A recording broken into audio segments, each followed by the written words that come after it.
Assalamualaikum warahmatullahi wabarakatuh. Saya Iva Ainur Rafilita dengan NIM 2101073. Baiklah, di video kali ini, kami dari kelompok 1 akan membahas tentang farmakodinamik. Mata kuliah farmakologi dengan dosen pengampu Ibu Apoteker Mira Febrina, Magister Sains. Baiklah, saya akan memperkenalkan anggota kelompok 1. Dengan saya sendiri, Iva Rafilita, Lina Nurmita, Marlina Alfitrah, Putri Shelly Syahrofi, Salmatang, Sri Amanda, Tiara Restiana, Virginesia, dan Windy Alfayutia. Baiklah, masuk ke materi. Pengertian farmakodinamik.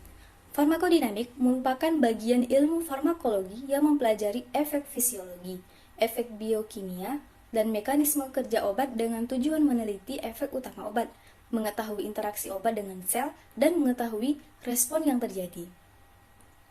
Tujuan dari mempelajari farmakodinamik yang pertama, meneliti efek utama dari suatu obat. Yang kedua, mengetahui interaksi obat dengan sel. Dan yang ketiga, mengetahui urutan peristiwa serta efek dan respon yang terjadi. Mekanisme aksi obat. Mekanisme kerja obat, efek obat umumnya timbul karena interaksi obat dengan reseptor pada sel suatu organisme. Interaksi obat dengan reseptornya ini akan mencetuskan perubahan biokimiawi dan fisiologi yang merupakan respon khas untuk obat tersebut. Obat menimbulkan efek akibat interaksinya dengan komponen makromolekul organisme atau biasa disebut dengan reseptor. Reseptor merupakan komponen sel atau organisme yang berinteraksi dengan obat dan yang mengawali proses biokimia untuk menghasilkan efek obat. Reseptor dapat ditemukan pada membran sel dalam sitoplasma atau di inti sel. Sesuatu yang berikatan dengan reseptor disebut dengan ligan. Interaksi obat-reseptor.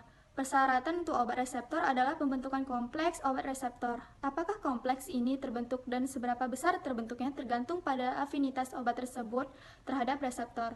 Kemampuan obat untuk menimbulkan suatu rangsang dan membentuk kompleks dengan reseptor disebut dengan aktivitas intrinsik. Agonis adalah obat yang memiliki baik afinitas dan aktivitas intrinsik. Pada teori reseptor, obat sering dikemukakan bahwa efek obat hanya dapat terjadi bila terjadi interaksi molekul obat dengan reseptornya.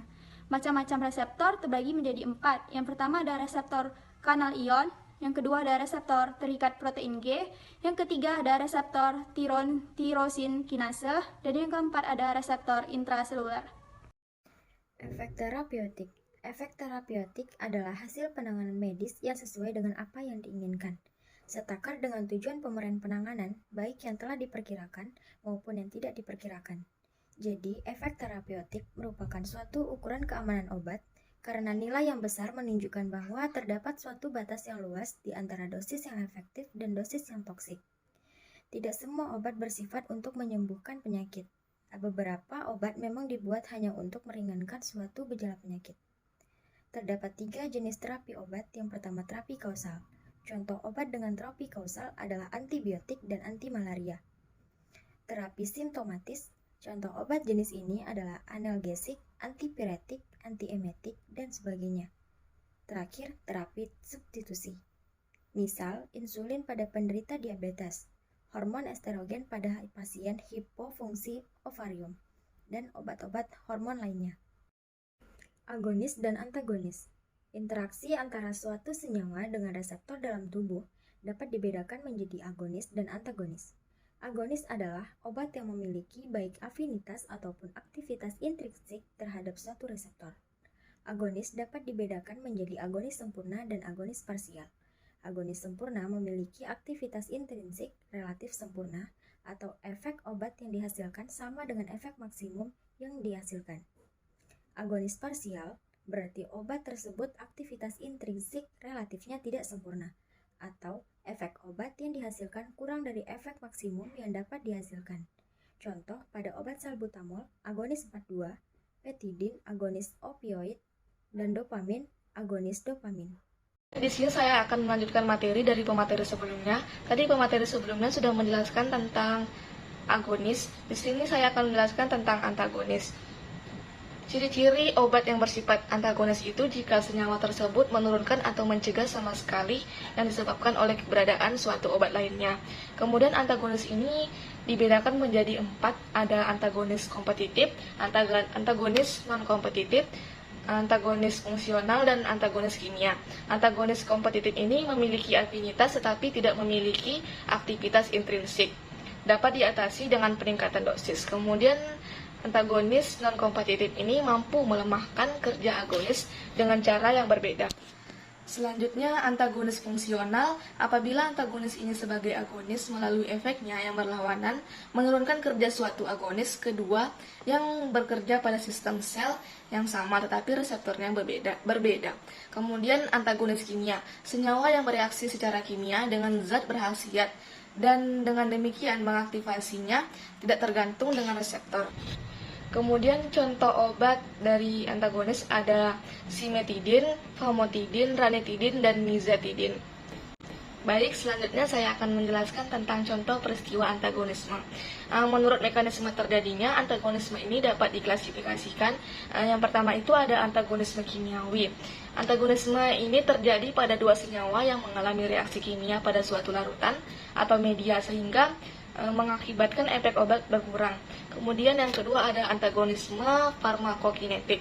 Antagonisme ini terjadi jika suatu senyawa secara efektif menurunkan konsentrasi obat dalam bentuk aktifnya pada sisi aktif reseptor. Terakhir ada antagonisme non-kompetitif. Agonis dan antagonis berikatan pada waktu yang bersamaan pada daerah selain reseptor. Nah, saya akan melanjutkan tentang respon penderitaan terhadap suatu obat. Nah, dalam farmakonotik, perjalanan obat dari dia diminum sampai mencapai tempat kerja. Obat tersebut melewati beberapa fase, diantaranya ada 2 fase. Yang pertama, fase absorpsi, yang dimana fase ini merupakan fase penyerapan obat pada tempat masuknya obat. Selain faktor absorpsi, ini akan mempengaruhi jumlah obat yang harus diminum dan kecepatan perjalanan obat dalam tubuh.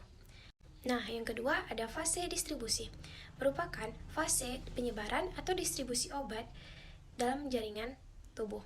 Faktor distribusi ini dipengaruhi oleh ukuran dan bentuk obat yang digunakan, komposisi jaringan tubuh, distribusi obat dalam cairan atau jaringan tubuh, ikatan dengan protein plasma, dan jaringan. Akan melanjutkan materinya yaitu respon penderita terhadap suatu obat. Nah, fase yang ketiga adalah fase biotransformasi. Fase ini dikenal juga dengan metabolisme obat, di mana terjadi proses perubahan struktur kimia obat yang dapat terjadi di dalam tubuh dan dikatalisis oleh enzim. Fase yang keempat adalah fase ekskresi, merupakan proses pengeluaran metabolit yang merupakan hasil dari biotransformasi melalui berbagai organ ekskresi. Kecepatan ekskresi ini akan mempengaruhi kecepatan eliminasi atau pengulangan efek obat dalam tubuh. Selanjutnya akan membahas tentang efek. Yang pertama, efek samping. Efek suatu obat yang tidak diinginkan untuk tujuan terapi dengan dosis yang dianjurkan.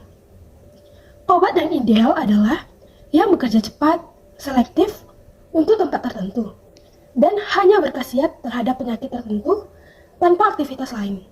Yang kedua, efek tambahan atau sekunder. Efek yang tidak langsung akibat efek utama obat. Penggunaan antibiotika atau A-B, spektrum luas atau fungsi statis, mengganggu bakteri usus yang memproduksi vitamin. Terjadi defisiensi vitamin, diberikan vitamin B kompleks. Di sini saya akan melanjutkan materi mengenai efek. Efek idiosinkriasi. Efek ini adalah efek abnormal dari obat terhadap seseorang yang disebabkan kelainan faktor genetik pada pasien yang bersangkutan. Selanjutnya yaitu alergi. Efek ini yaitu reaksi khusus antara antigen dari obat dengan antibodi tubuh. Umumnya timbul pada dosis sangat kecil dan tidak dapat dikurangi dengan menurunkan dosis. Baiklah, itulah tadi penjelasan dari kelompok 1. Apabila terdapat kekurangan dan kesalahan, kami mohon maaf. Wassalamualaikum warahmatullahi wabarakatuh.